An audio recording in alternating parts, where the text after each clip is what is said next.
أن محمدا رسول الله. Menyambung pertanyaan saya kemarin tentang tahlilan. Pertanyaan yang mana ini? Yang tentang tahlil. Jadi kesimpulan dalam tahlilan tersebut, bid'ah atau sunnah? Jangan ke sana kalau kita mau ngomong. Bid'ah atau sunnah, seolah-olah cuma pilihan itu dua. Kalau nggak sunnah, bid'ah. Nggak sunnah, bid'ah. Hukum itu ada berapa? Hukum ada berapa saya tanya? Sunnah itu apa? Sunnah itu ma'udhifa ilan nabi, sesuatu yang disandarkan kepada nabi. Ya. Perkataan, perbuatan nabi. Jadi jangan selama-lamanya kalau memang itu sunnah, kapan nabi bikin? Tapi kita sudah sepakat dalil kita ini satu Quran, yang kedua hadis. Hadis itu apa? Ya sunnah. Apa itu? Ma'udhifa ilan nabi, sesuatu yang disandarkan kepada rasul. Ada perkataan nabi, ada perbuatan nabi. Nabi nggak bikin, tapi nabi katakan, yaitu disebut sunnah. Nah, sekarang saya tanya, nabi sholat wajib nggak? Sholat 5 waktu nggak? Salat. Sunnah nggak? Sunnah. Hukumnya Pak? Wajib. Wajib. Nabi sholat tahajud nggak? Salat. Sunnah nggak? Sunnah. Hukumnya Pak? Sunnah. Nabi makan minum nggak? Makan minum. Nah, sunnah nggak itu? Sunnah. Hukumnya apa? Sunnah. Mubah. Mubah.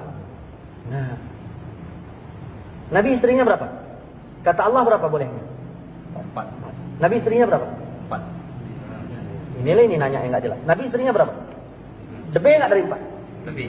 Nah, sunnah nggak? Sunnah. Hukumnya kalau kita macam mana?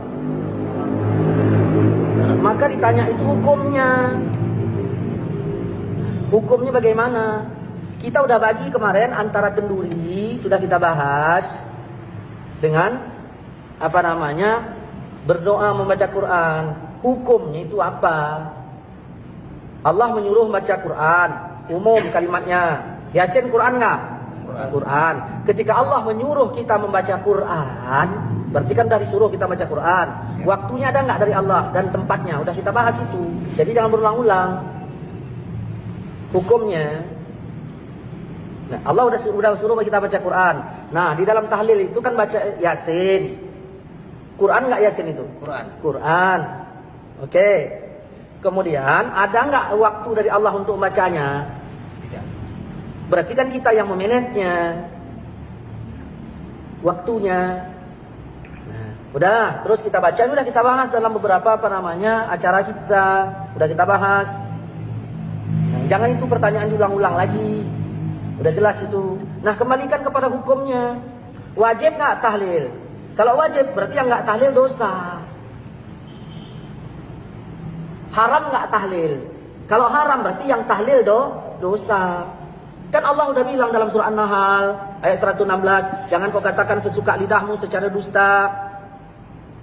Ini boleh, ini tidak, haza halal wa haza haram. Saya mengatakan boleh dengan alasan yang sudah saya sepakati, yang sudah saya sebutkan. Ada orang bertanya, kenapa Ustaz sebutkan dalil-dalil aja pakai pemikiran sendiri? Kenapa enggak pakai ulama? Kalau kita udah cerita pakai ulama, udah clearnya kita. Ini begitu disebutkan ulama, dalilnya mana? Makanya saya nggak mau bicara kaul-kaul ulama lagi. Saya bahas dalil. Makanya didengarkan, disimak baik-baik itu.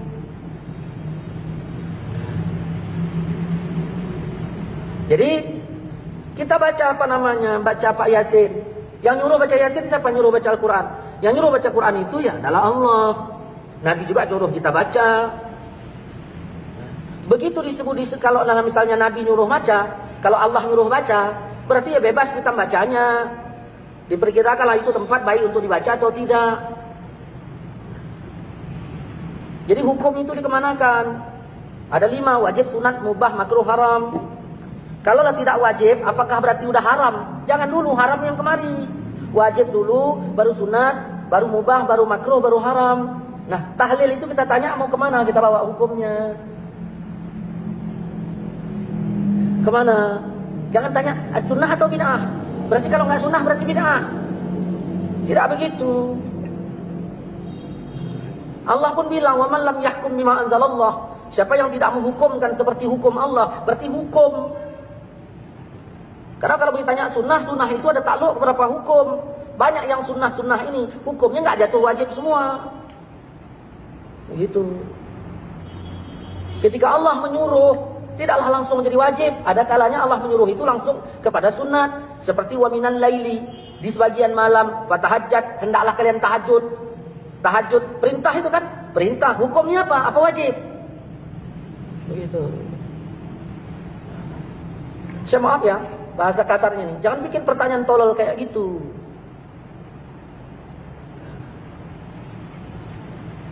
Oke lah Ustaz.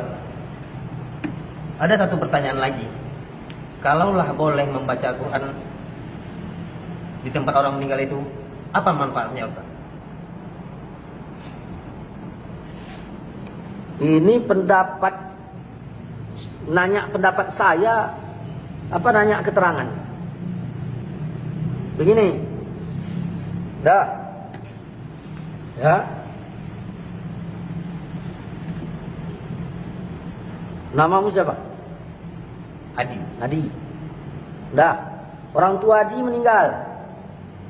Oke, dah meninggal kan? Ya. Sekarang si Adi yang tinggal di rumah itu sebagai anak almarhum, pikirannya macam mana? Kacau apa tidak? Kacau. Kecuali anak durhaka, baru senang. Oke, begitu kacau kira-kira iman Adi naik apa turun? Turun. Apa yang disuruh agama terhadap saya sebagai jirannya si Adi? Mendoakan.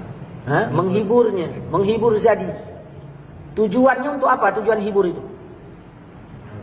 Ya, tujuannya hibur-hibur gitu aja pakai keyboard gitu. Iman tadi naik apa turun? Turun. Tujuannya itu dihibur untuk apa? Supaya terhibur dan sekali apa imannya naik. Ya, tujuannya itu supaya imannya naik. Apa kata Allah dalam Quran? Quran sebagian dalil apa enggak? Dalil. Wa iza tuliyat alaihim ayatuhu zadathum imana. Kalau dibacakan Quran imannya nambah. Kau beriman enggak? Beriman kan? Begitu dibacakan Quran imanmu Nambah. Kalau enggak nambah berarti enggak beriman kok. Enggak. Itu manfaat untuk keluarga yang ditinggalkan.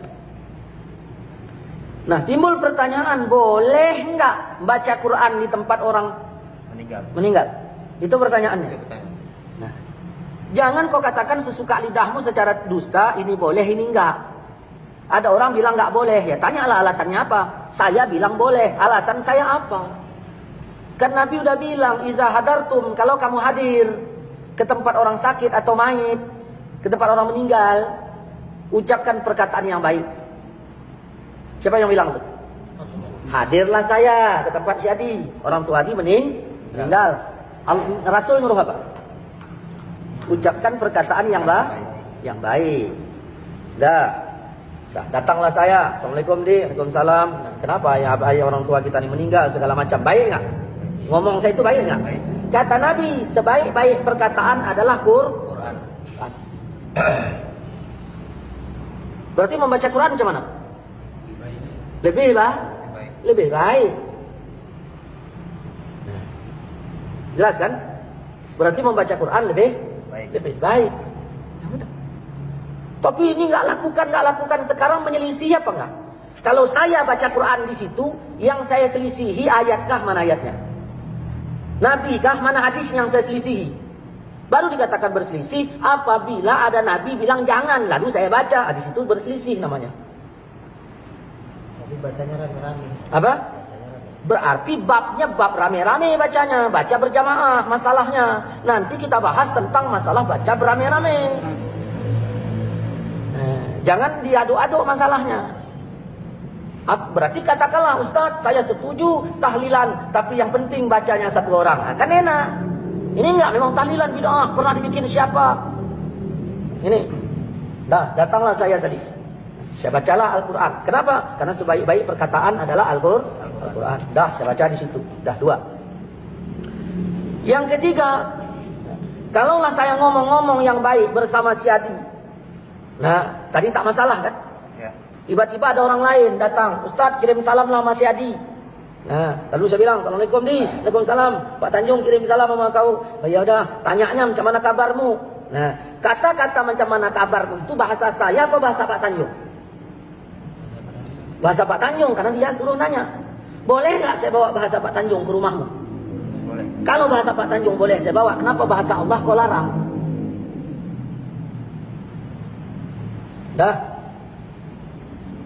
Kemudian, baca Quran ini bagian dari zikir atau tidak? Zikir. Bagian dari zikir, jelas ya? Bagian dari zikir. Inna nahnu nazzalna zikra. Sesungguhnya kami turunkan zikir, itu maksudnya Quran. Zikir. Kata Nabi dalam riwayat Imam Muslim, perumpamaan orang yang zikir dengan yang enggak zikir itu kayak yang hidup dengan yang mati. Bayangkan yang melayat kita ada 20 orang. Yang baca Quran 5, yang 15 enggak. Yang baca Quran digolong zikir apa enggak? Yang enggak baca Quran digolong enggak zikir kan? Berarti sama dengan mati kan? Ini yang heran kita ketika kita datang ke tempat orang meninggal, cerita entah apa-apa, masalah pemilu begini begitu, nggak ada yang nyalahkan. Begitu ditarik ayat, langsung ada yang nyalahkan. Ini paham seperti apa ini? Kalaupun dia bilang apa namanya, ya kami nggak baca itu urusannya. Kau nggak baca, yaudah aku pun nggak salahkan kau yang nggak baca. Tetapi kami yang dibaca jangan dituding. Ini begitu kita angkat ke YouTube. Ya, kapan ke YouTube, ke Facebook, kayaknya kepanasan. Ada apa ini rupanya? Kita menjelaskan, makanya yang kita jelaskan ini kan kepada teman. Saya Facebook ini punya teman, saya compare, artinya untuk teman saya, kalau memang pemahamannya beda, ya jangan jadi teman saya. Saya ingin mengingatkan teman-teman, beginilah cara menjawabnya. Nggak ada saya singgah di teman-teman Facebook Wahabi itu begini-begini, enggak. Yang kepanasan macam-macam. Masya Allah. Ya. Udah. Ini baru 3. Ya. Kemudian ini berbicara manfaat kan? Ya. Berbicara manfaat. Baiklah, Ustaz. Jadi tunggu dulu, belum selesai. Jangan main baik-baik. Ada orang nelpon saya. Assalamualaikum Ustaz. Waalaikumsalam. Ya, nah, si Polan meninggal. Siapa? Ayah si Adi. Saya bilang apa? Innalillahi wa inna Innalillah itu apa? Kembalikan Al-Quran. Innalillah itu Quran. Kalau pertama kematian saja kita dikembalikan kepada Quran, kenapa dilarang membaca Quran di waktu yang lain? Kemudian mau ditanya apanya lagi? Sampai enggak kepada almarhum? Kan begitu? Sampai kan? وكل مجاهد لله بأهل البدر يا الله